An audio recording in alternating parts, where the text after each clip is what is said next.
All right, welcome back, everybody. We're at the NHL Scouting Combine. We're joined by Cameron York, who's quite an interesting story. An Anaheim kid, and Scott Niedermayer played a huge part in sort of developing you along the way. Just a thought on what it was like to have a Hall of Fame defenseman out of the Western Hockey League, as a bit of a mentor.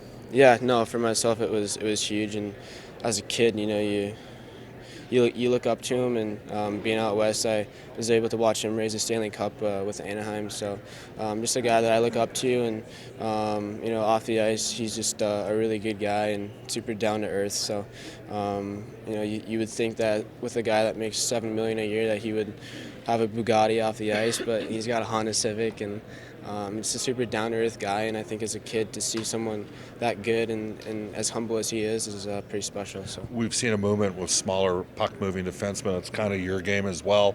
How important was your time at Shattuck? yeah, Shattuck, I felt like kind of prepared me for the NTDP a little bit better. I think moving away from your family for the first time also is a big step, and it's tough to see your mom crying as you're walking out the door at age 14. But I felt like for my development it was huge, and prepared me for the junior level a little bit better, and I became a much more mature, independent guy. So Shattuck had a really big impact on me. What do you think is the biggest area that you have to improve upon to get to the next level?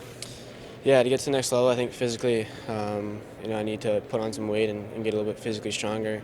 But I think the college level will help me get there, and hopefully I'll be ready in a few years. So. Going to Michigan, Cam Fowler obviously is another, sort of Anaheim guy. Is that who you're patterning your game after a bit, or is there somebody that besides Niedermayer that you would have looked up to? Yeah, no, Cam. I've had the opportunity to meet him a few times, but I feel like we do have a pretty similar game, and a guy like him or Morgan Riley, I feel like someone who's not physically the biggest in stature, but good puck movers and play the game smart, and can pretty much play in all situations. So I'd say both those guys are pretty close to myself. Cameron, we appreciate your time. Yep, thank you, appreciate Thanks. it.